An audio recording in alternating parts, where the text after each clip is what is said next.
فريد زكريا ضيف برنامج في الصورة مع عبدالله المديفر. السلام عليكم ورحمة الله، حياكم الله في إطلالة جديدة من برنامجكم الأسبوعي في الصورة، الذي يشرف بأعينكم على قناة خليجية ويتهادى إلى أسماعكم عبر أثير روتانا FM.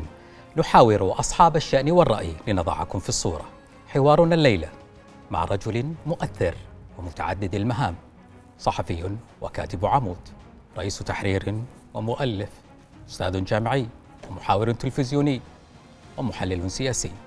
فريد زكريا في الصورة.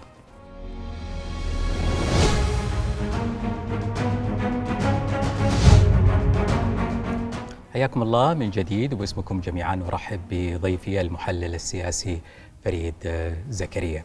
حياك الله في السعودية. My pleasure to be here. Thank you so much. أهلا وسهلا. أهلا وسهلا.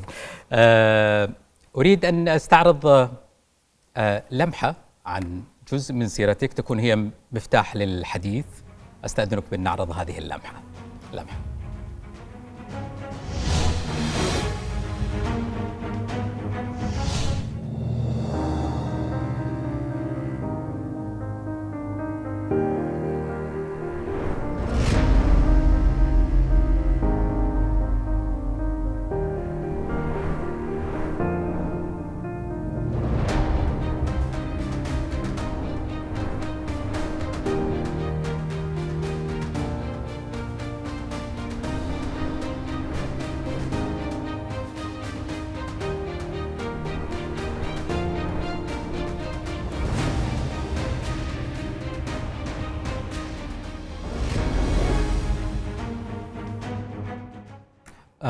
سيد فريد، أنت ولدت في بومبي عام 64 واخترت أن تنتقل إلى الولايات المتحدة الأمريكية.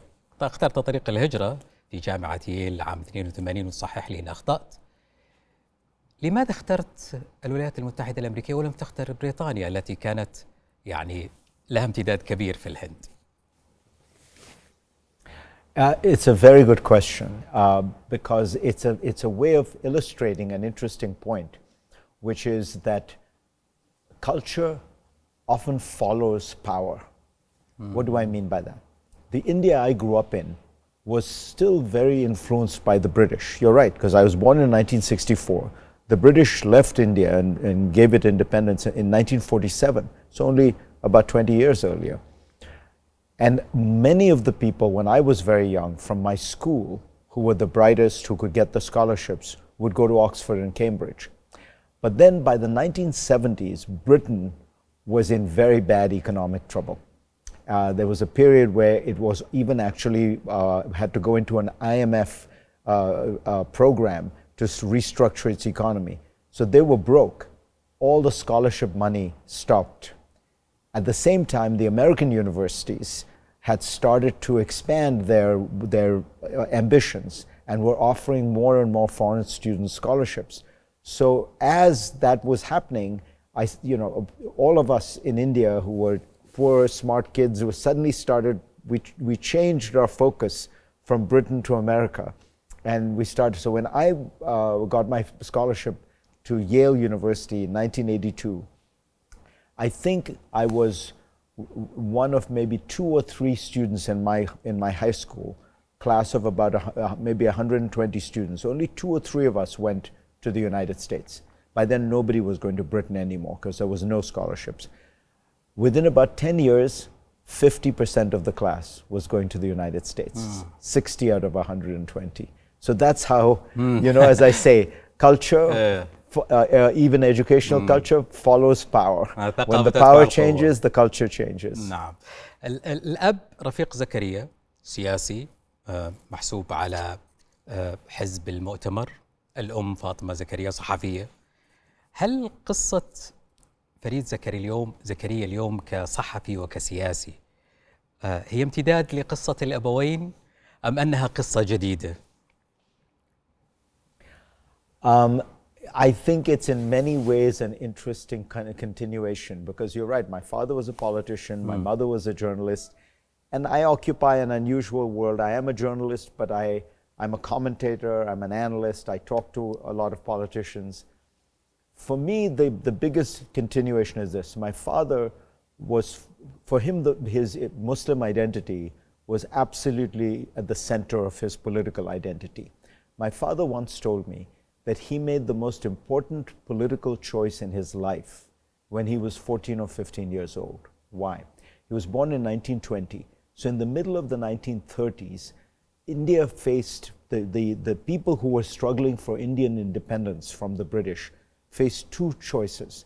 There was Muhammad Ali Jinnah, who was offering an Islamic political path, saying we must have our own Muslim country.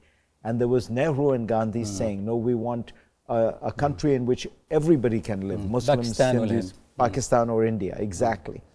And he chose India. And so it was very important to him to maintain the rights of Muslims, the opportunities of Muslims within this larger democratic framework. And his whole life, in many ways, was devoted to that. He got a PhD in London University. It was about Muslims in India.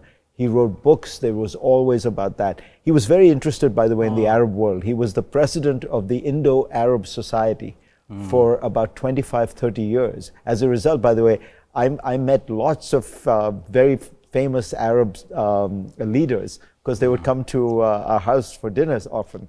So from a very young age, I saw that how he mixed his writing, his politics. So in a sense, my career, even though I have different interests than he has, it was motivated by that same idea that politics matters, getting the politics right, moving in the right direction makes a big difference, and you should try and work to push your country, push society in the right direction. هذا الحديث عن والدك وبحكم أنه عنده رؤية وباحث إسلامي يجعلني أسألك ما موقع الدين اليوم في حياة فريد زكريا الذي ينحدر من سلالة عائلة مسلمة. I am not very religious, I have to admit. When I grew up, I was, went to Eid prayers every year. Of course, we've celebrated the Eids, but we were more culturally Muslim than we were religiously Muslim. Even my father, he would go to Jummah prayers sometimes, but not every week. But he felt very deeply his identity. And I think I took that cultural sense and sensibility from him. So I still have enormous affection for the world of Islam, for the culture of Islam. I grew up, with the poetry and the music of, India. Islam in India is a very particular mixture of, the Sufism and all of that. So I still have enormous affection, and it can stir me, and there's things about it I find deeply admirable. When we'd go for Eid prayers, my father would always point out to me how everyone had to be in the same line, and it didn't matter whether you were rich or poor, whether you were the leader or an ordinary person. Everybody was on the same line. That the person who would lead the prayers, the person who would say the azan, was not a priest, because we were Sunnis. So it was always the idea that everyone has the same relationship to God. And I always thought that was a very powerful idea. So the ideas still mean a lot to me. But I think I would be misleading if I were to say that I'm a religious person. I'm not. صامويل هنتنجتون يعني اسم مهم في حياة فريد زكريا، كان هو المشرف الأكاديمي عليك في جامعة هارفارد في تخصص العلوم السياسية. أنت نشرت أهم مقالات، والمقال الشهير اللي هو صدام الحضارات لما كنت ترأس تحرير المجلة في التسعينات في فورين أفيرز. أيضا في كتابك الأخير أنت أعطيت إهداء شخصي لمجموعة وكم منهم هنتنجتون.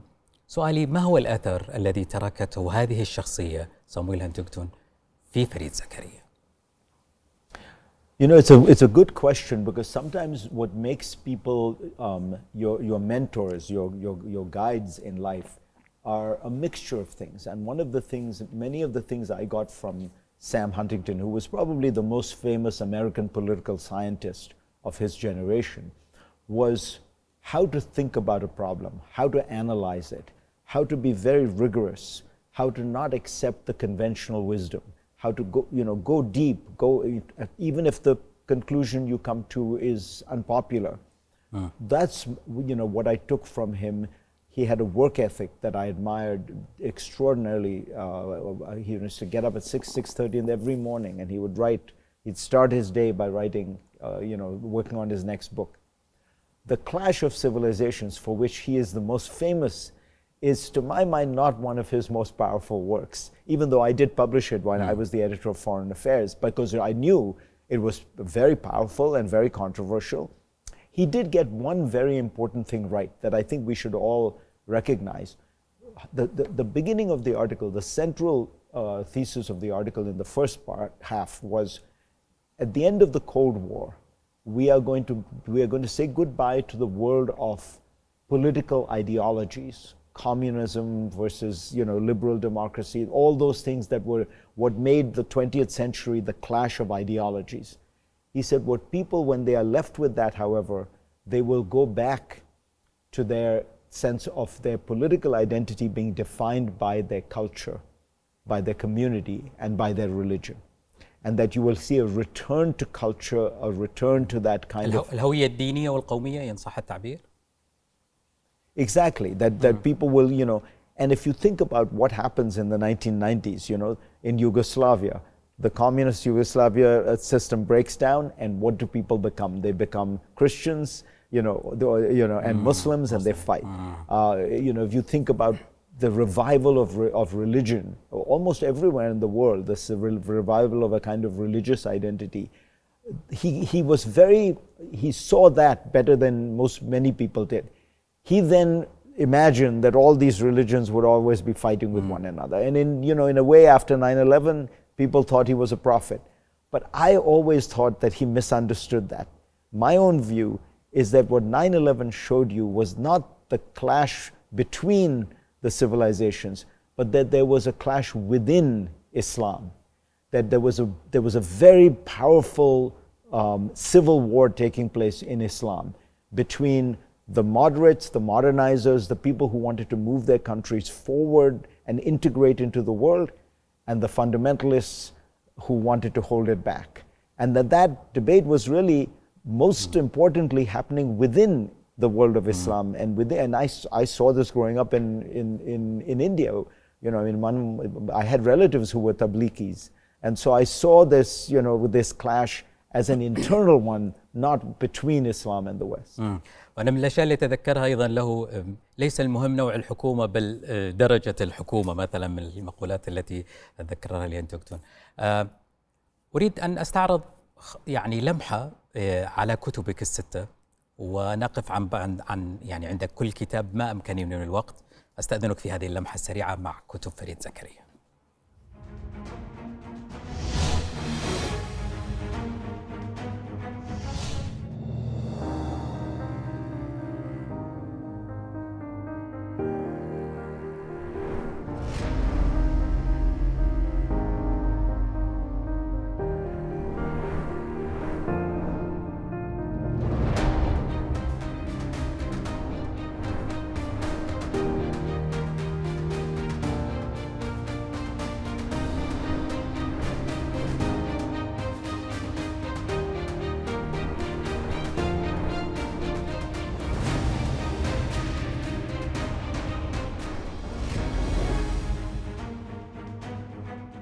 كتاب من الثروة إلى القوة، أنت تحدثت في هذا الكتاب أنه كيف تحويل الثروة إلى قوة، وأنه القوة الاقتصادية ليست تلقائيا ممكن أن تتحول إلى قوة عسكرية واقتصادية. سؤالي تحديدا، كيف يمكن أن تتحول الدول الغنية إلى قوى عظمى؟ It's a very interesting question, because what I was grappling with was, you see so many countries around the world. Some of them are rich, some of them are not. And some are able to make a mark. Some are able to act like great powers in the world, to shape the world, not simply be shaped by the world. Why is that? So you look at a country like Japan, it's very wealthy. For much of the last 40 years, it was the second richest country in the world. But it didn't seem to have a very powerful profile in terms of shaping the world. And then there are others that were not as rich that were. And what I came to realize is that you have to have a kind of tradition of leadership that believes it wishes to, first of all, institutionally translate that power, building diplomacy, investing in having, of course, a large army and defense forces, so people respect you in that way, but also diplomacy, cultural diplomacy, and perhaps more important than anything else is that idea of the realm of ideas. You have to have ideas about what kind of region you want, what kind of world you want, how would your policies, your foreign policy help push that kind of world forward. If it is that ability to set the agenda, to have ideas that actually go forward and push the agenda, that's what makes the biggest difference. People often look at the United States and say, well, it's the most powerful country in the world because it has all the money, it has all the... Some of that is, of course, true.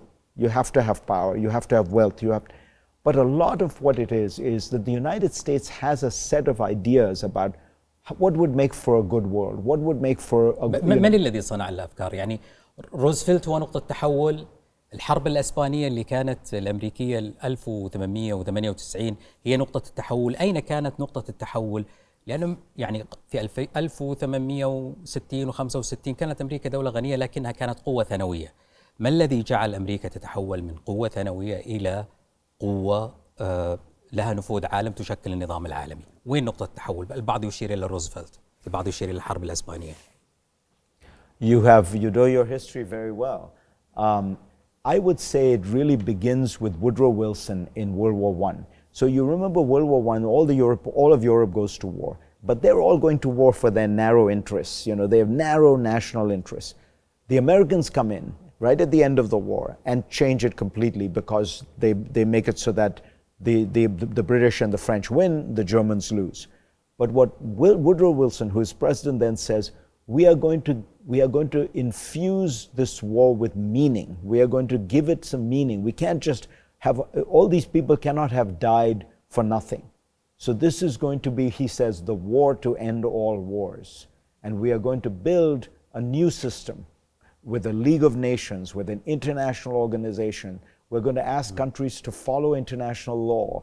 Now, the whole thing fails because he can't get the United States to get involved. But it's the beginning of an idea that I think is very important. And you're right that then Franklin Roosevelt picks up that idea at the end of World War II and says, we're going to do it right this time. And people don't focus enough on how radical this idea was. That, we're not going to go back to the world of just every time there's a war, the person who wins the war takes money from the person who loses the war. That was the system for all of human history. That the victor took the spoils, as they said, to the victor belong the spoils. هل هذه يعني هناك مدرستين مشهورتين في العالم اللي تتبنى الواقعية السياسية أو الدفاعية الكلاسيكية. الكلاسيكية الواقعية تقول إنه الأمم يعني تتمدد عندما تستطيع، والدفاعية الكلاسيكية تقول إن الأمم تتمدد عندما تشعر بالخطر. أمريكا أي المدرستين؟ I think America at the end of the day is more of a classical realist power because it hasn't really been threatened that much.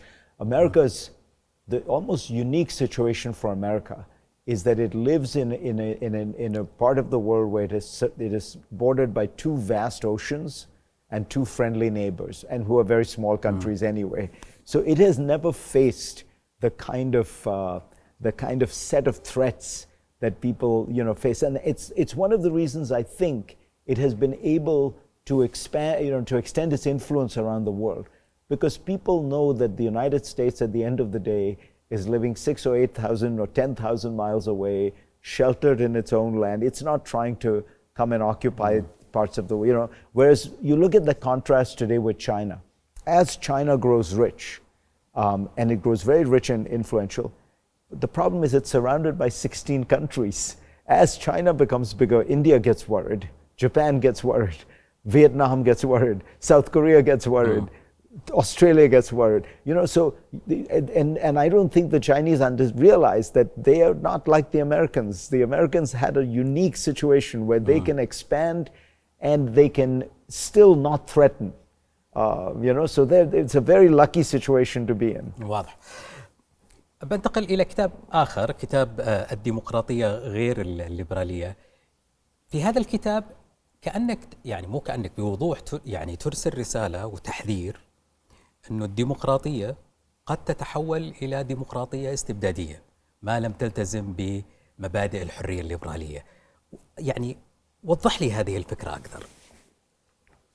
Sure. I started to think about this in the 1990s when I noticed a lot of countries after the fall of communism, they were holding elections.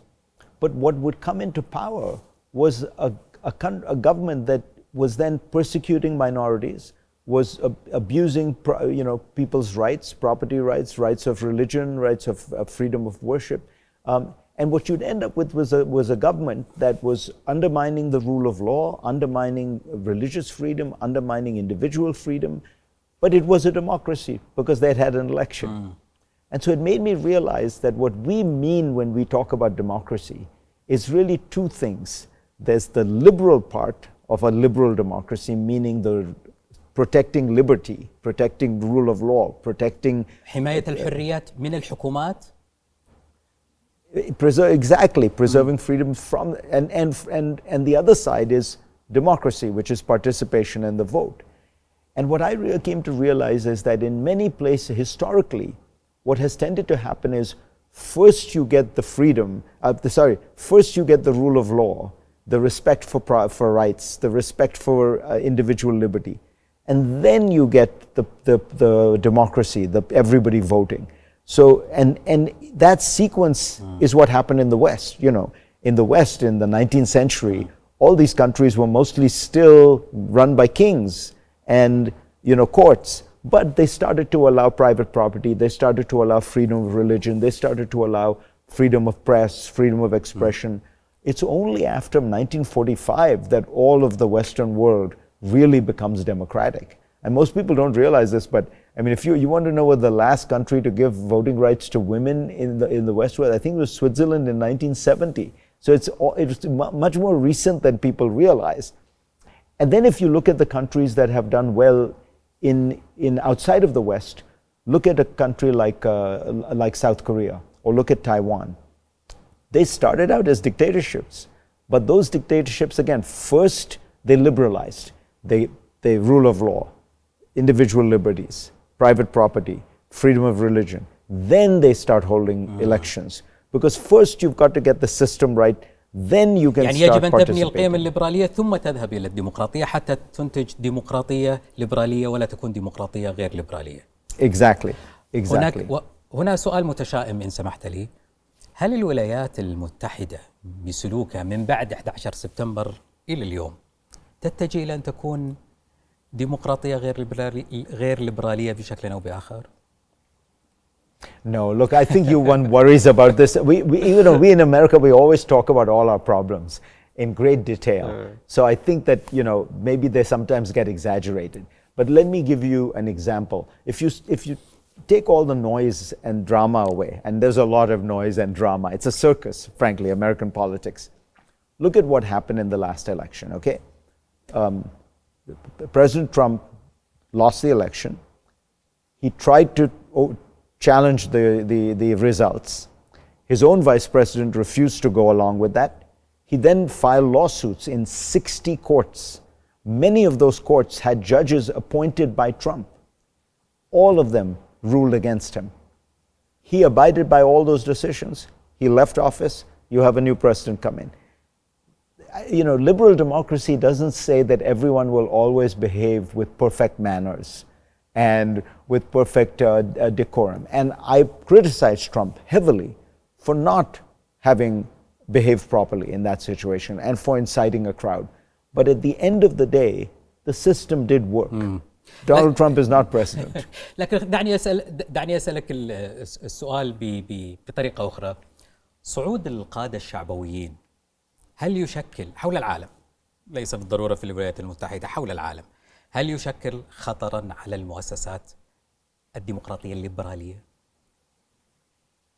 Yes, very much so. And I think I'm glad you brought that up, because the reason I think that in the American case it did not prove to be as deadly as it might have been is that America is, people forget, we're a young country, but we are the oldest constitutional democracy in the world.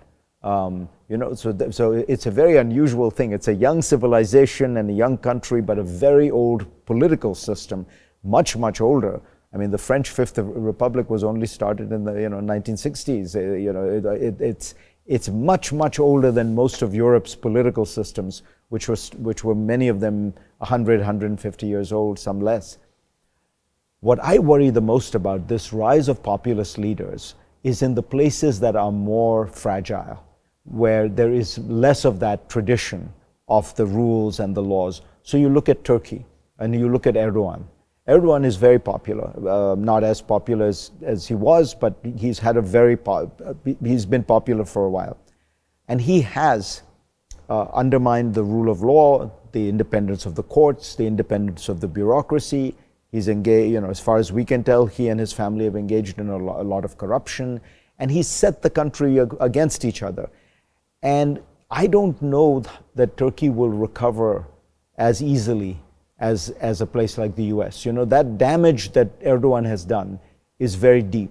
And so I worry a lot more in the younger democracy. So look at what Prime Minister Modi has done in India, where he has really, in many ways, allowed for the discrimination against the Muslim population of India, which is a minority. And, those things are much harder to rectify in democracies that are younger and more fragile. لكن إذا تحدثنا مثلا عن الديمقراطيات العميقة، لا نتحدث عن الديمقراطيات الهشة، نتحدث عن أوروبا، نتحدث عن الولايات المتحدة الأمريكية، تتفق معي أم لا؟ المزيد من الهجرة يساوي المزيد من الشعبويين. 100%. What is populism? It is mostly a rise of people, as I talk about in my most recent book.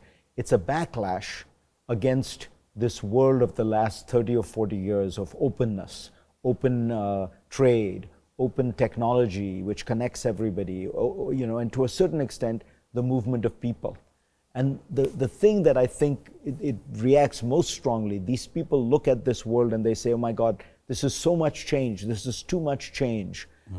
And the easiest thing to focus on is the people. Because what is open trade? It's an abstract idea, people don't see it. What does it mean to talk about open capital flows, money moving around, even open technology? This is all very abstract. But people, this is very concrete. Some person comes and moves into your town, and he doesn't speak your language, and he doesn't look like you, and he worships different gods. And that you see and you look and you say, my world is going away. And so, you're absolutely right. Immigration is the number one issue fueling, driving populism in the Western world. The simplest way you can see it, the proof of this, by the way. So there's one advanced industrial country where there is not much populism at all, where the government that's been in power, the party that's been in power for 75 years is still ruling, and that is Japan. Japan has all the problems of every other advanced industrial country, but it doesn't have immigrants. They don't take in very many immigrants. It's changing a little, but very, very few, right? So you don't have the same backlash because you don't have the immigrants. على سياق آخر، المثقف هناك عدد كبير من المثقفين يتفقون على أنه الولايات المتحدة الأمريكية فشلت في تصدير الديمقراطية الأمريكية إلى العالم. Look, I think it's a more complicated story than that. If you think about America's broader influence over the last 75 years, I think the United States has had a very powerful effect in spreading democracy around the world. Look, people forget, but if you go back to 1970, Spain was a dictatorship, Portugal was a dictatorship, Greece was a dictatorship. So there's been a huge push forward. All of Latin America were dictatorships. Today, all of Latin America are democracies. If you look at places like Taiwan, South Korea, Malaysia, there's been a huge transformation, and much of it has happened because the leading power in the world was favorable toward these ideas, encourage these ideas. Put it this way, if the Cold War had been won by the Soviet Union, this would look like a very different world. Just like if World War II had been won by Nazi Germany, this would look like a but you're right to say there are many cases where the United States failed. And as you know, I've written about this.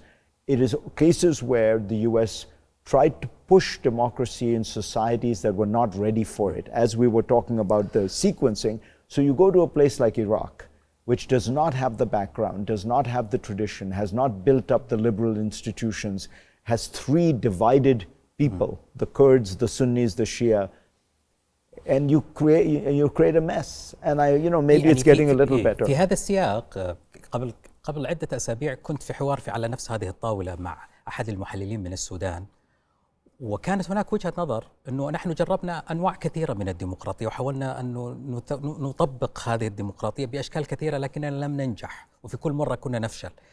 وطرحت وجهة نظر تقول أنه مملكة سنار في عام 1504 إلى 1820 ميلاديا هي أفضل تجربة حكم في السودان الحديث، وهذه التجربة هي من أفضل التجارب بسبب بسيط، لأنها امتداد للسياقات الثقافية والاجتماعية لمجتمع السودان، القبيلة العربية، القبيلة الأفريقية، الجماعات الصوفية.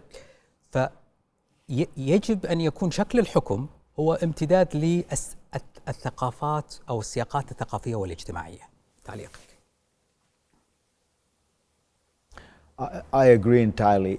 You quoted a line from my mentor, Sam Huntington, which is not in The Clash of Civilizations. It's actually in his most famous book, which is the most important quality in a society is the degree of government, not the kind of government. Meaning not whether you're communist but can you actually govern?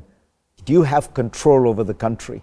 And in Sudan, you're seeing exactly that problem, which is the problem in Sudan is that the difficulty of simply maintaining power and order within the whole country, as opposed to half, or some section or the other. That's the central challenge. And you're right that often what we have to do is recognize that there are historical, cultural, tribal reasons why certain forms of authority work well versus others.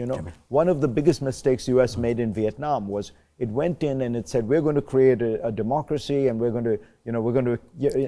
they got a Christian president who had no relationship with the old Buddhist, the roots of Vietnamese culture. And when you do that and you have some abstract theory, it almost always ends badly. You have to work with the culture, the history, من أهم كتبك العالم بعد أمريكا، أنت كتبته في 2008 وأضفت نسخة أخرى في 2011 وأخذت شهرة كبيرة هذا الكتاب.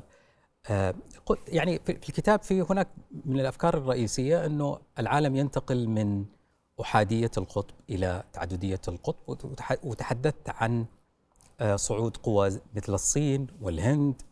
كيف يمكن أن تتعامل الولايات المتحدة الأمريكية مع صعود البقية؟ So it's a very historic change. We are going from a world which for 400 years has been dominated by the West to a world, to what I call the rise of the rest. You had the rise of the West, now you have the rise of the rest. I know it doesn't rhyme in Arabic, but West and rest in English rhyme. The challenge is not just for the United States, because the modern world was really created by the West, and the modern international system was created by the United States. And it's a system where everyone has done better. It's, because you have rules, because you have openness, you have trade, you have integration.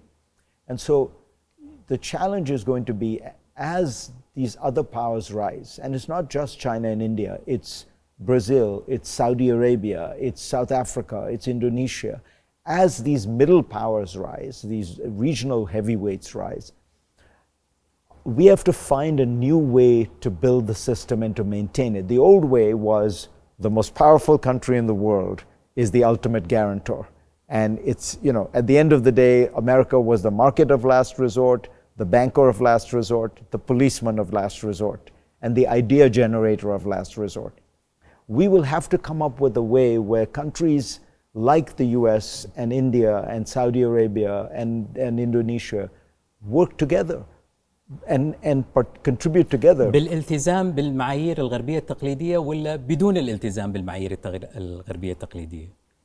So look, I think some of these ideas may have come out of the West, but having a rule-based international system, it benefits everybody. So to call it Western ideas or non-Western, I think now as other countries join, they will have some, they will shape it in some way that reflects their interests and values. But I think that's our only option. We have to find a way to do this through a coalition. It won't be everybody. I mean, a country like Iran or Russia or North Korea, they want chaos, they want disorder. But the countries that want stability, modernization, integration, they will have to band together, because no single country is going to be powerful enough in the future. We will need, we will not have a hegemon, we will have to have a coalition of hegemons that together, and by the way, if you put them all together, it's an amazing coalition, because you take the US, you take Europe, you take Japan, you take Australia, Singapore, Saudi Arabia. أنت تتحدث عن السعودية كقوة صاعدة وتؤثر في النظام العالمي الجديد. كيف تقرأ التحديات والفرص أمام السعودية؟ I think Saudi Arabia is doing an extraordinary job in modernizing. It's been a kind of fascinating experience to watch as somebody who's come to Saudi Arabia in the past, and to see the change, because the change is happening at several levels. There's one level which people see, the women driving and women participating, and that's a very important and profound change. I don't mean to make it small. But there's another a change which I see, which is Saudis working. When I'd come here 15 years ago, the driver would not be Saudi, the guy checking me in at the hotel would not be Saudi, the guy serving me my food wouldn't be Saudi. They'd all be Pakistanis or Bangladeshis, or most of the time I could get by with Hindi and Urdu in Riyadh and Jeddah. Now they're all Saudis. You see a change in the mentality of Saudis, a pride in work, a pride in their country. You're also seeing an opening to the world, economically, politically, and you're finally seeing a shift in Saudi foreign policy, which has gone away from, I think, what used to be a kind of benign view of Saudi Arabia just as the leader of the world of Islam, the custodian of the two holy mosques, to a Saudi foreign policy that is more rooted in Saudi history, Saudi tradition, and Saudi national interests, but as a force for greater degree of integration and modernity. So it's a very comprehensive change that's happening. I wish it enormous success, because I think that what Saudi Arabia is trying to do is very important, and to have an anchor of stability in the Middle East is incredibly important. To have that, this is what we need. We need more countries in the world that feel that they have an interest in stability, in integration, not a country like Iran that actually is trying to undermine stability. And I hope, the Iranian people, I think, would very much prefer to have more integration and more. I don't know how they are helped by their money being sent to Hezbollah and to Syria and things like that. I think they would be better off with a similar vision of greater modernity and progress. So I think what's happening in Saudi Arabia is important for Saudi Arabia, but it's actually important for the world. أيضا من الكتب اللي أنت كتبتها، كتبت كتابا دفاع عن التعليم الليبرالي. باختصار، ماذا تقصد بالتعليم الليبرالي ولماذا تجد نفسك مضطرا للدفاع عنه؟ Nowadays we're living in a world where everybody thinks, the point of getting an education is only to make money, and the only way to make money is to study computer science. And what I was trying to remind people is that the idea of education is a much deeper, richer, older tradition. And it's really about opening up your mind to all the possibilities in the world, all the possibilities that exist, some of which will allow you to make money, some of which will allow you to live a good life, some of which will allow you to raise a family and be a good father or mother, some of which will be about, how you fulfill your inner spiritual and psychic needs. And that we should think of education in that broader sense of opening up the mind. And that was, again, one of the great inventions really of the Greeks and the Romans, the ancient Greeks and Romans, making you understand that it's important to think about philosophy and history and of course science and of course, so it was in America particularly now there's this very, I think, too practical a search for what's the way to get the best, the highest amount of money. And the problem is, but even in today's technological world, اليوم نجوم المجتمع الأمريكي هم رواد الأعمال والتقنيين، ليسوا المثقفين ولا المفكرين ولا ما تتحدث عن ولا الفلاسفة ولا. But I'll tell you, when you look at Mark Zuckerberg, he studied ancient Greek when he was in high school, and he was actually thinking of becoming a psychology major when he was in college. When you look at Steve Jobs, he talks about how important the liberal arts and liberal philosophy was to him in terms of his envisioning Apple. So sometimes, you come to these things from various different ways, and the world is changing so fast. You don't know, you will not be working for the same company 40 years from now. You may not be working for a company that even was founded today. You may not work in an industry that was founded today. The AI didn't exist 10 years ago. So what are you going to do? You have to train your mind. You have to train your mind to think, to be open, to explore, to be intellectually curious. That's the purpose of education. الكتاب الأخير الذي أريد أن أتوقف عنده هو كتابك الأخير اللي هو عصر الثورات، تقدم ردود الفعل من عام 1600 حتى الوقت الحاضر 2024. يعني من وحي الكتاب أنا أريد أن أتوقف عند نقطة لفتت نظري في الكتاب، الحديث عن الأربع مستويات، المجتمع والطبقة والثقافة والاتصال، وتحديدا في موضوع الطبقة. سؤالي تحديدا، من هي النخبة التي تحكم أمريكا اليوم؟ وهل هناك تحول جذري في شكل هذه النخبة التي تحكم أمريكا؟ There is a transformation. I think America has become much more meritocratic.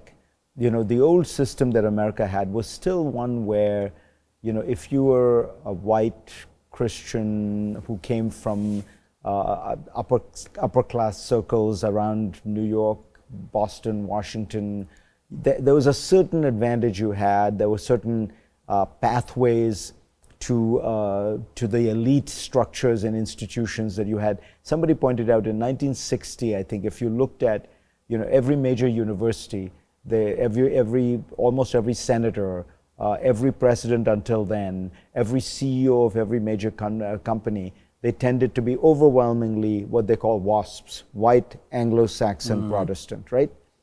That world has completely changed. It's now largely meritocratic. You have people from, who are Jewish and people who are Catholic and people who are, look at the tech CEOs, half of them are Indian, right? But it is a new meritocracy which is very different from a lot of America. These are all urban, educated, often quite socially liberal, cosmopolitan, not so religious in their orientation, right? So this is a kind of secular, urban, educated elite that live in the 3 or 4 of the biggest cities in America, and they run in large parts of the country. And one of the populist backlashes that we see in America is there are a lot of people who don't live in that world, who look at that and they resent the concentration of power and privilege. And so, the people who are there, they think we're all so meritocratic, we got scholarships to college, we did this. But the people who are outside of it look at it and say, you guys are so arrogant, you're so different from us, you don't share our values. And if you look at some of the drama taking place in American politics right now, it is that class struggle between people who are, who are, if you look at the people who vote for Trump and the people who vote for Biden or Obama, you see that distinction. People sometimes say that if you ask somebody, did they get a college education? Do they live in a city? And do you believe it? Are you quite religious?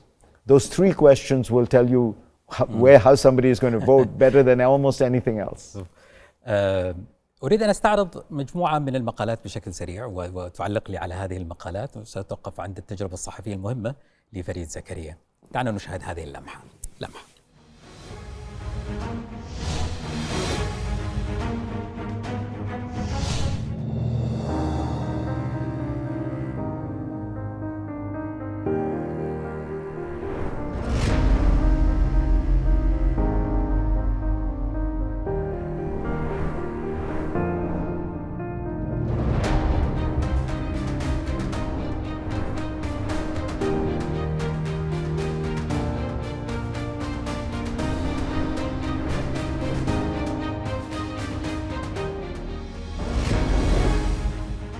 تجربة صحفية مميزة للغاية من خلال المحطات المهمة صحفيا.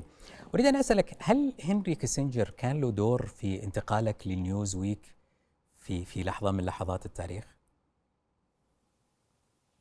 In the sense that he did, when he wrote for Newsweek in that period, is that what you mean?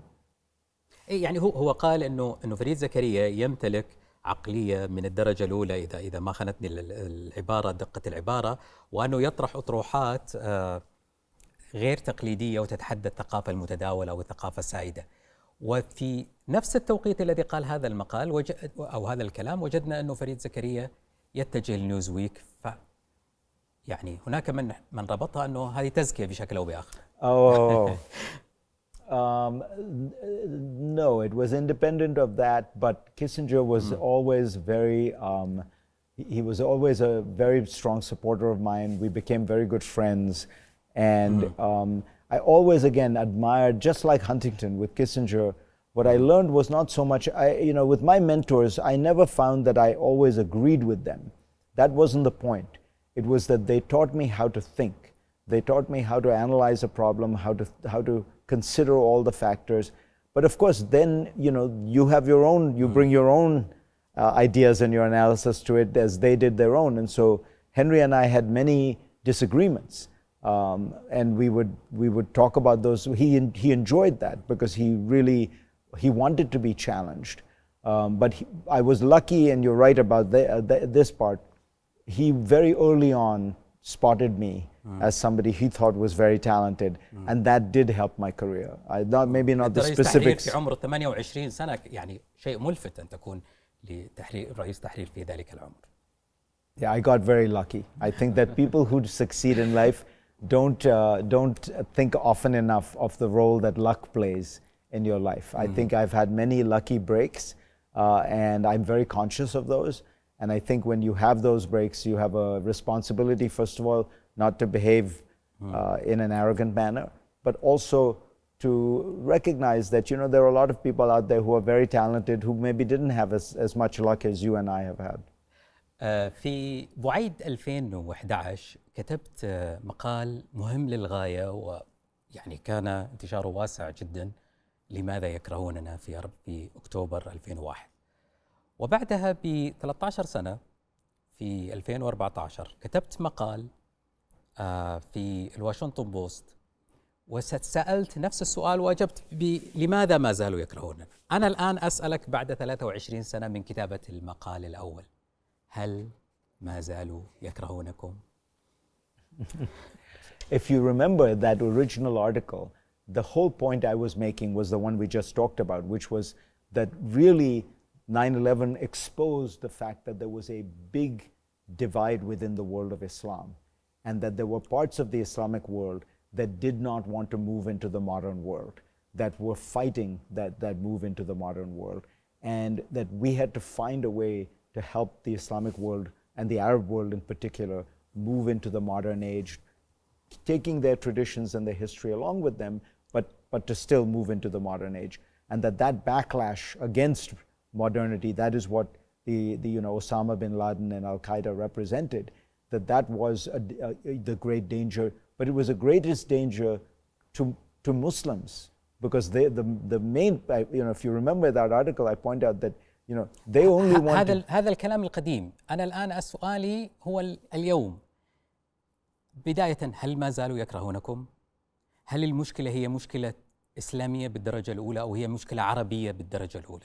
So I think, in my view, what the last 23 years has shown is that, fundamentally I was right about this, and that the moderates are winning, that the people who want to modernize the world are winning. Look at Saudi Arabia. Think about it in simple terms. I sometimes think about the ordinary Muslim in the Arab world, in the Islamic world, what they look at Dubai and they say, that's where I want to live, that's where I want to be, in a place that's connected to the modern world. Yes, it has its traditions, yes, it has its past.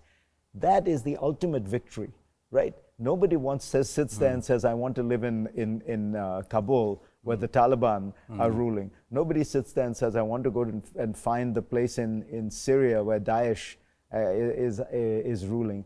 Nobody looks at al-Baghdadi or Osama bin Laden as their heroes. That vision of the world, that dark vision, I think it's lost. And yes, there are a few of these bands there. So no, I think fundamentally we've moved, the Islamic world has moved in a very positive direction over the last 25 years. في ديسمبر الماضي كتبت مقال بعنوان على القوى العظمى التي تشك في ذاتها، يعني قلت أنه على أمريكا أن لا تتخلى عن العالم الذي صنعته. وأنا أقرأ المقال ما أعرف لماذا أحسست بأنه هناك تشاؤم متزايد عند الأمريكيين. You mean by the world an excessive criticism? لا، أنا أتكلم الآن على يعني الفكرة التي أردت أن توصلها. أن تقول أنه يجب أن أمريكا، العالم الذي صنعته بعد الحرب العالمية الثانية، يجب أن لا تتخلى عنه أمريكا في هذه المقالة. أنا لا أتكلم عن النص، أنا أتكلم عن الروح. هل هناك روح تشاؤمية تتزايد داخل الولايات المتحدة الأمريكية اليوم؟ Yes, I think there is. It's really interesting what's happened in America. Maybe it's tired of bearing all these burdens, of playing this role for so long, 75 years. But there are two things that have happened. One is Americans have gotten tired of playing that role, and so there are people saying we should come back. But the other, which is I think what you're referring to, is they've become fundamentally much more pessimistic about that world, and they don't realize the US has benefited enormously from this world it has created. I mean, the United States is the richest, most powerful country in the history of the world. Even in the last 30 years, when people look and say, we left some people behind, which we did. Not everybody has done well. But the US economy in general has done fantastically over the last 30 years. Look, Europe was the same size as America economically, 2008. Today, the US is twice the size of the Eurozone economies. Britain, when you compare it on a per capita basis, the British economy is on a per capita basis smaller than Mississippi or Alabama in terms of per capita GDP. So, أنا لا أتحدث عن الاقتصاد تحديدا، أنا أتحدث عن السياسات. هل السياسات الانعزالية، السياسات المتخوفة، قد تفقد أمريكا القدرة على السيطرة على العالم الذي صنعته؟ I agree, but I think it's rooted. That isolationism is rooted in this feeling that America hasn't done well in this world that it created, that others have done well, that China did well and India did well. And I think that we don't have enough perspective. We don't realize that, again, on a per capita basis, America is still 4 times richer than China. People talk about India. I grew up in India. I love India. I think it's doing very well. I hope it does better. India's per capita GDP is $3,000. US is $70,000 or something like that, $67,000. People don't understand that US is doing well, and it can afford to be the leading power in the world. That it is, and by the way, it benefits a lot. It's not an act of charity. It's good for the world, but it's good for America as well. And that's why I worry so much. In a way, if you look at American elections, I used to always believe that the most optimistic candidate always won in America. You think of, Obama, you think of Clinton, you think of John F. Kennedy. These are all very optimistic characters, right? Trump in 2016 is the exception. He was this dark, he had this very dark view of America. I don't know that that's who he is. I mean, Trump, you never know what he believes and what he's putting on a show. But that worried me that there were people in America who liked that message, who liked the message that things are bad, we have to close up, we have to, close ourselves off from the rest of the world. And that's not a good place for America to be, and it's not a good place for the world to be, because but as I say, I've talked to friends of mine in Africa who are leaders in Africa who have been saying to me that, the Chinese come in, they bribe our leaders, they treat our workers badly, they don't care at all about human rights, they rob us of all our natural resources and they go. And I say, yeah, you used to complain about the Americans, and now you've realized America is the worst superpower except for all the others. When you compare America to others, you realize, what, maybe the Americans were not so bad. الحديث هذا قد يمتد معنا، لكن أريد أن أنتقل إلى محطة أخرى من محطاتك المهمة، GPS CNN. دعنا نشاهد هذا التقرير.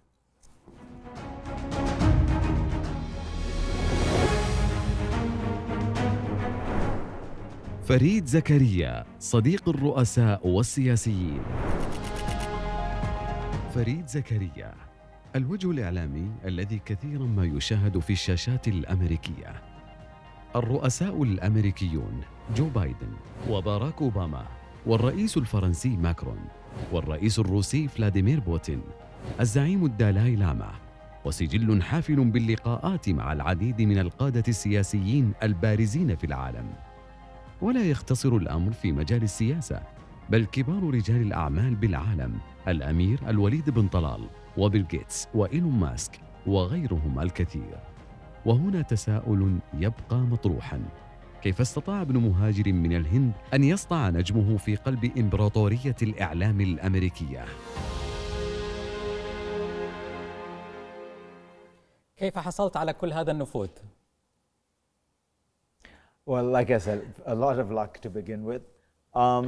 No, but I think it's probably, people often say, why is it that the Indians have done so well in America? It must be that the Indians are geniuses. Well, there are a lot of Indians, many of whom are not geniuses. Some of us, are maybe okay. But the real story is that in America, we found a system that was really open and meritocratic.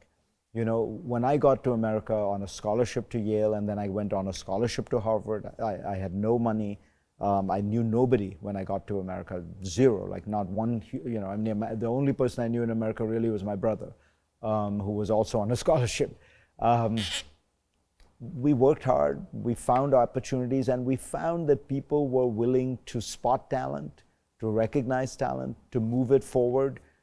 In that way, America is still, I think, unique in the world because, maybe because fundamentally it's still a young, open country. It doesn't have thousands of years of tradition and institutions and class structure. It was very easy for an outsider to move up, I found. And I did not find much racism or anything like that. I found actually to the contrary, people were trying to help me because they could tell that I was an outsider. لفت نظري وأنا أتابع الحلقات التلفزيونية واللقاءات الحوارية التي تجريها، لفت نظري أنه أنت قابلت مع 3 رؤساء إيرانيين. يعني قابلت مع محمود أحمد نجاد، قابلت مع حسن روحاني، والرئيس الجديد مسعود and خاتمي. خاتمي هذه يمكن ما لحقت الوقت إنه أنا أشوفها. 4. But I didn't know. You're right. It wasn't. I didn't do a TV interview with him, but I did meet him. لا أنت كنت تلفزيونية. أوكي. مع إذا كنت وريت. No, but on TV you're right. You're right. أنا أتكلم عن التلفزيونية. هل يزعجك إنه أنا أريد أن أقول لك بعض الكلام المتداول هنا؟ هل يزعجك هذا الوصف أنه فريد زكريا هو بوق من أبواق إيران في الولايات المتحدة وفي العالم، وقد يدلل أحدهم على أنه هذه الصدفة في علاقتك مع الرؤساء الإيرانيين؟ Look, I think it's very important to hear what people are saying. I have been writing about Iran for decades now, and as you know, having read my stuff, I am not a fan of the Islamic regime in Iran. I've always thought that they have done very badly for their people, and for the region. But I think it is very important to try and understand where this place comes from, where this country comes from, what the people who are leading it are saying. Let's remember, Iran is one of the oldest countries in the world with thousands of years of tradition of diplomacy and culture and history. To say we're not going to listen to them, we're not going to hear them because we don't like what the government is, I think it's a big mistake. So I believe very strongly that you have to listen to what these people are saying. You have to try to understand them. You have to see where you can find some place of, is there a common path somewhere that you can find? Is there a way to reduce the level of tensions? So I take something like the nuclear agreement that the Obama administration reached.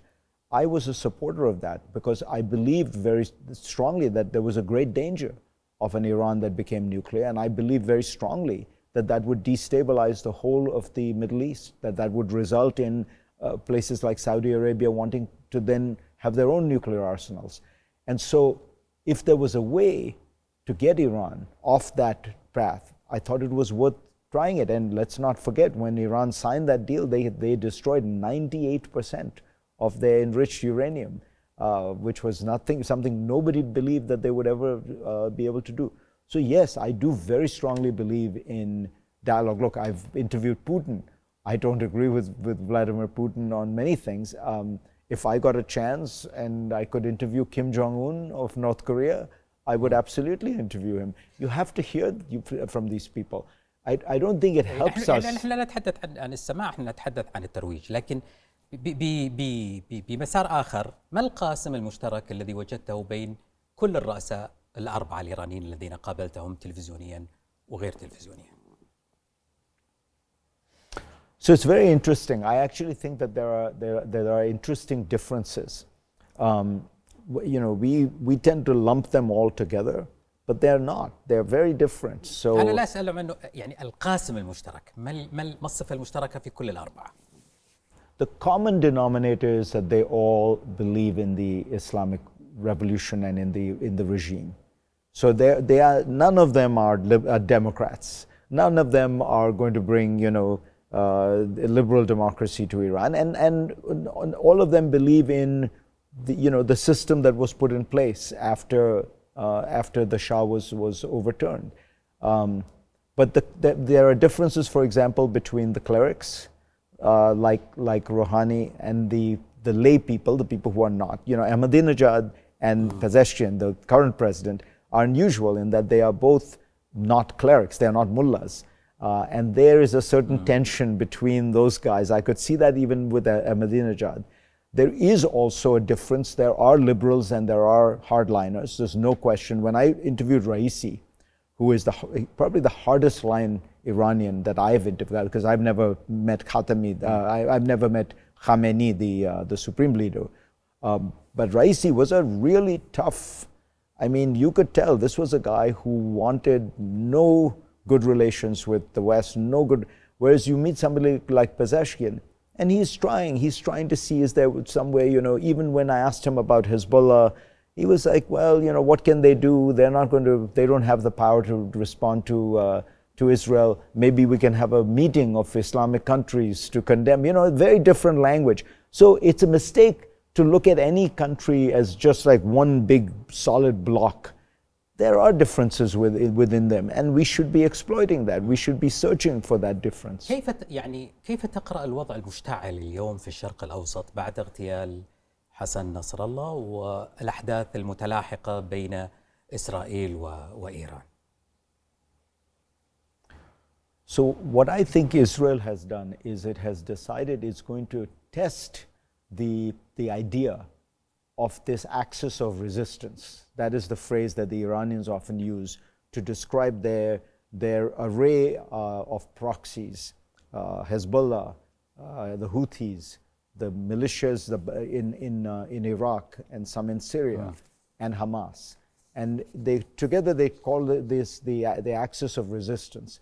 And what the Israelis did was they pushed hard to see just how tough is this, how strong is this. And what they found it is a bit of a paper tiger, by which I mean they went up again, they pushed back on Hezbollah, and they did just from a military point of view, a kind of amazingly aggressive operation.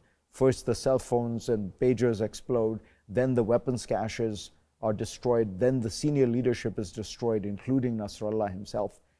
And Hezbollah is in disarray. I think they have not been able to do much. But as interesting, Iran has not really come running to the rescue of Hezbollah. Yes, they did some of these missiles, but none of them, they knew that they were not going to hit. It was more a performance, a demonstration. So what does that tell you? It tells me that this axis of resistance, first of all, these groups will actually act mostly on their own, for their own self-interested reasons. They're not going to come and die for each other. That, there's much less shared among these people. Each one has their own interests. And Iran, in particular, Iran is willing to fight for all these causes as long as somebody else is doing the dying. You notice that the Iranians are very careful and cautious when putting their own people's lives at risk. So I think what it tells you, again, it's a very good thing for those of us on the, who are part of that more modern world. We sometimes think the enemy is 10 feet tall, is very determined because they are jihadi, and you know what? These guys are also very self-interested. They're much weaker than we sometimes think. They're more scared than we think. They can get frightened more easily. We shouldn't be so scared of so many of these people.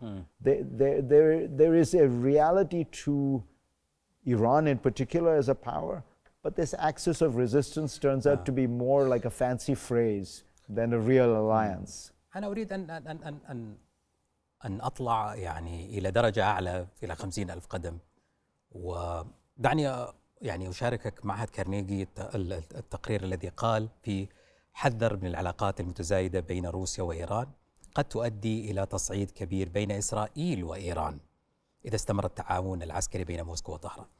نحن نتحدث العالم قد يخشى من حرب بالوكالة بين الولايات المتحدة الأمريكية وروسيا عن طريق إيران وإسرائيل.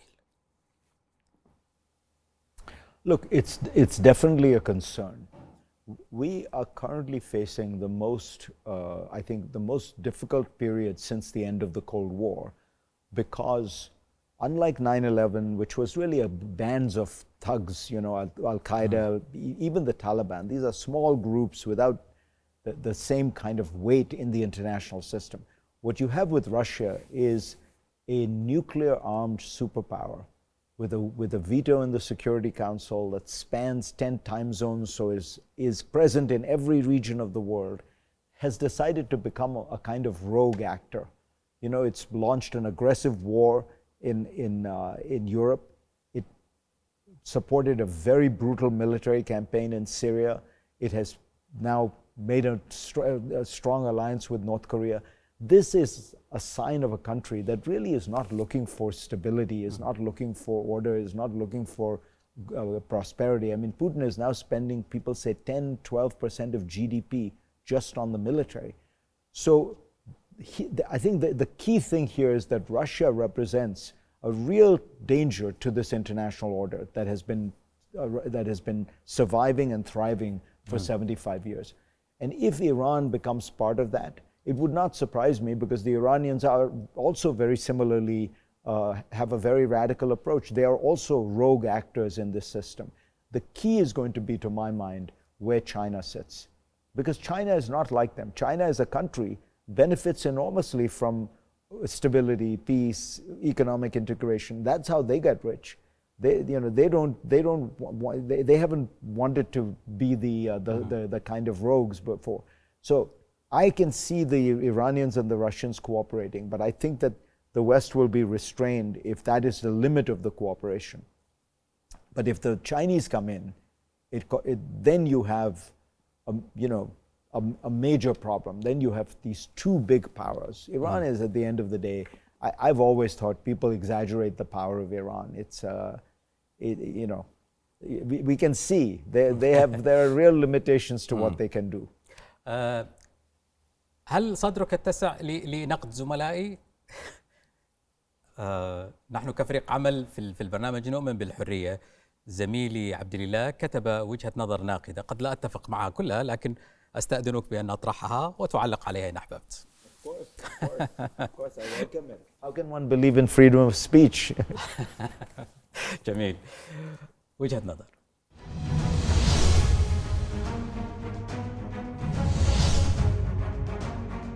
فريد زكريا رغم سمعته محللا سياسيا بارزا يعتمد على التحليل المتعمق والمتوازن للأحداث الجيوسياسية بتوجهات أكاديمية ليبرالية وأسلوب حواري هادئ، يصنف عادة ضمن الإعلام النخبوي. تعرض لانتقادات من مختلف الأطياف الفكرية طالت أفكاره وبعض آرائه وتوجهاته. الصحفي جلين جرينوالد انتقده بشدة، معتبراً إياه جزءاً من النخبة الإعلامية التي تروج لفكرة الاستثنائية الأمريكية، وأنه يقدم أجندة ليبرالية تدعم التدخلات العسكرية الأمريكية. المفكر والناقد السياسي نعوم تشومسكي انتقد وسائل الإعلام الأمريكية والنخب الأكاديمية، والتي تتضمن فريد زكريا ضمن الإعلاميين المؤثرين في السياسة الخارجية الأمريكية، متهماً إياها بدعم السياسات الأمريكية الخارجية تحت غطاء الشرعية الأكاديمية والتحليل المتوازن.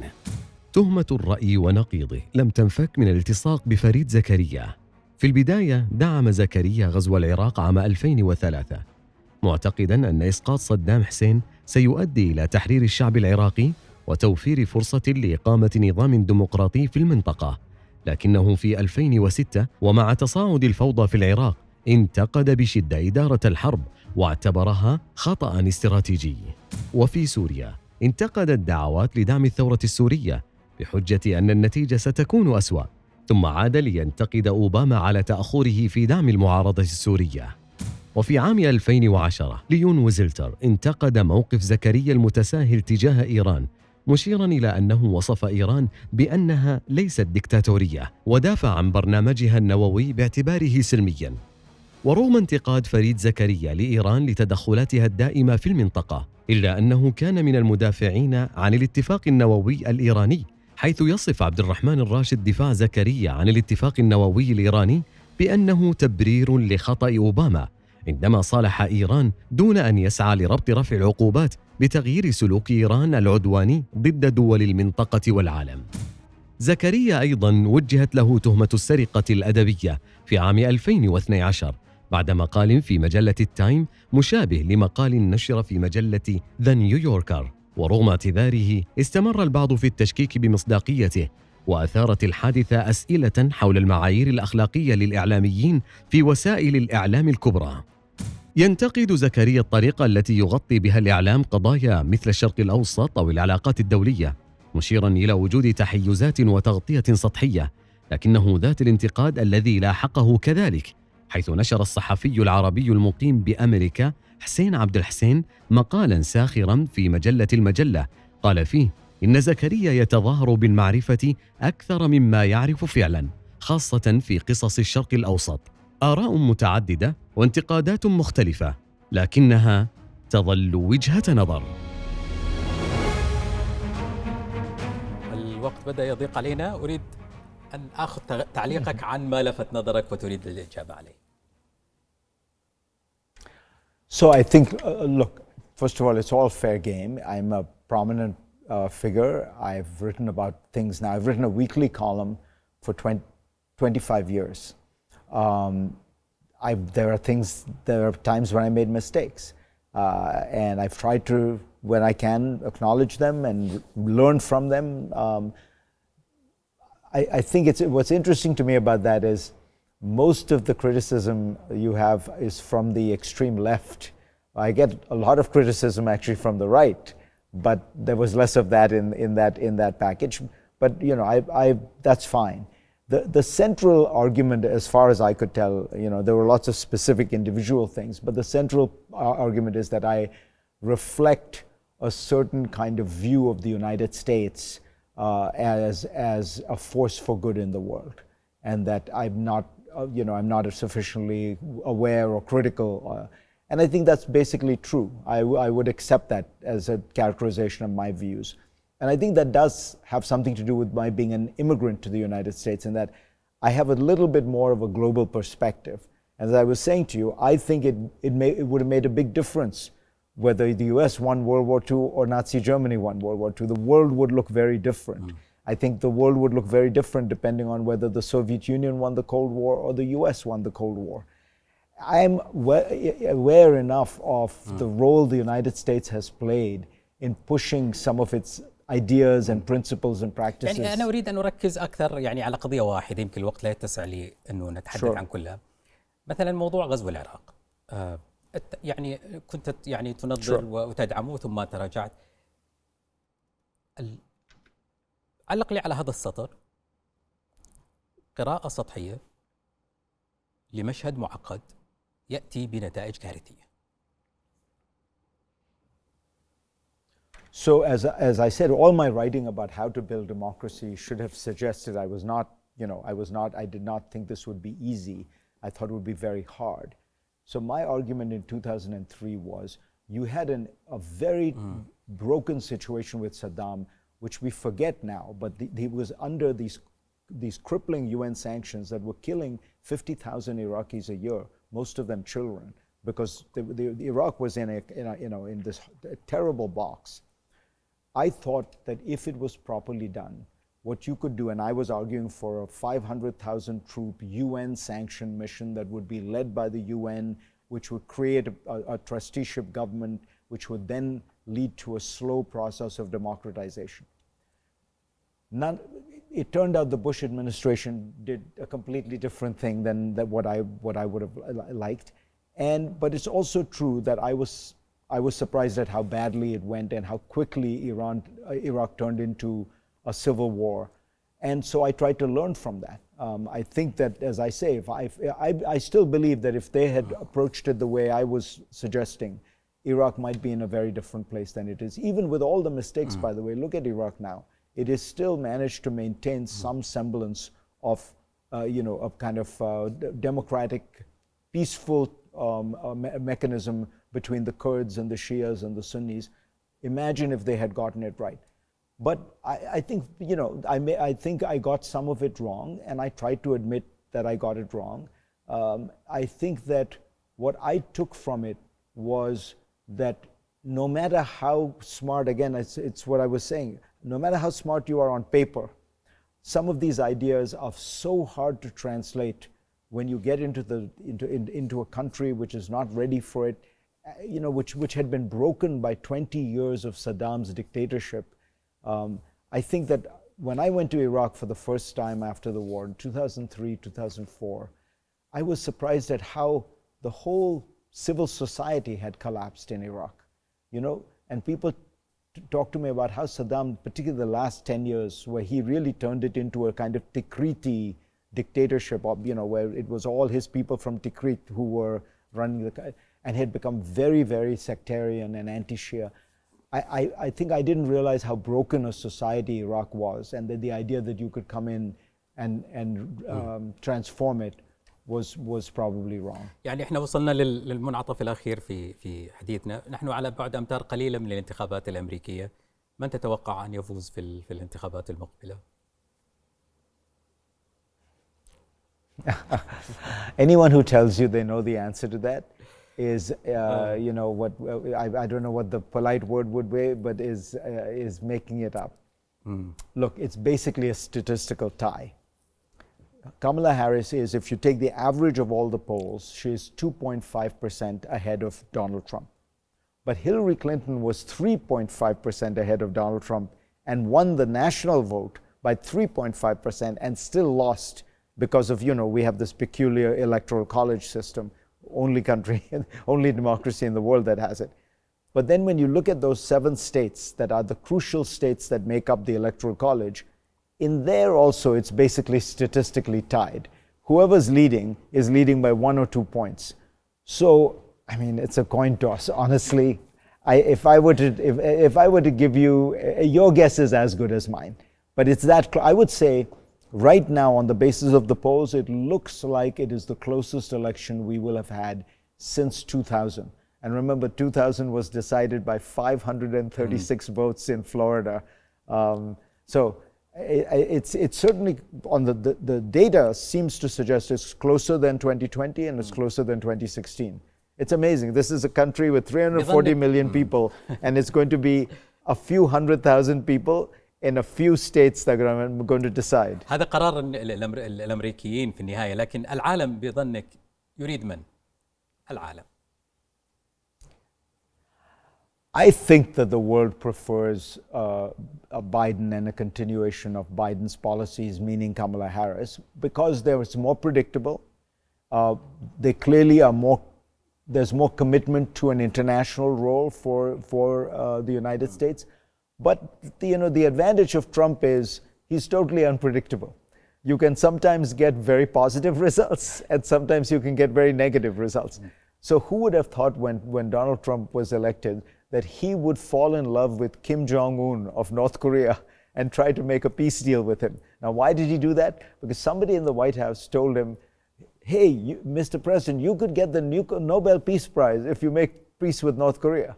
So he got obsessed with that idea, and everyone told him it's not going to work, but he still tried. So Trump is like that. There's a chance of something very unusual that's positive, but there's a chance of something very unusual that's negative.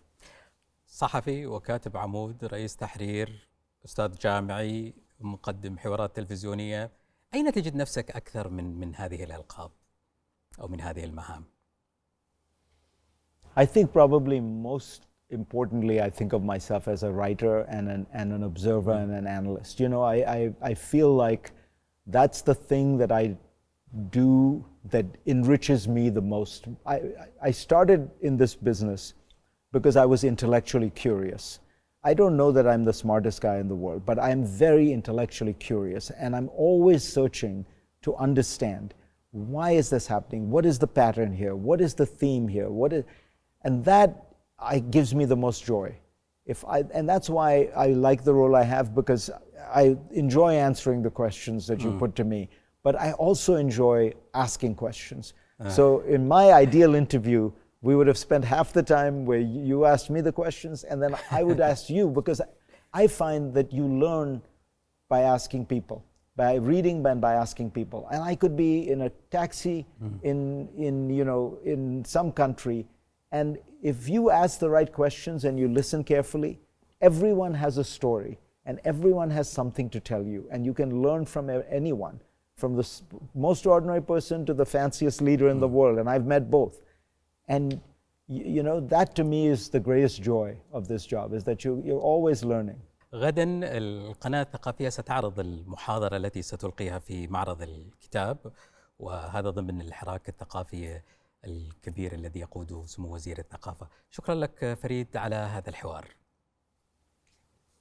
It's my pleasure. الشكر موصول لكم أنتم، وانقلوا عن فريد زكريا أنه يقول الثقافة تتبع القوة. السلام عليكم.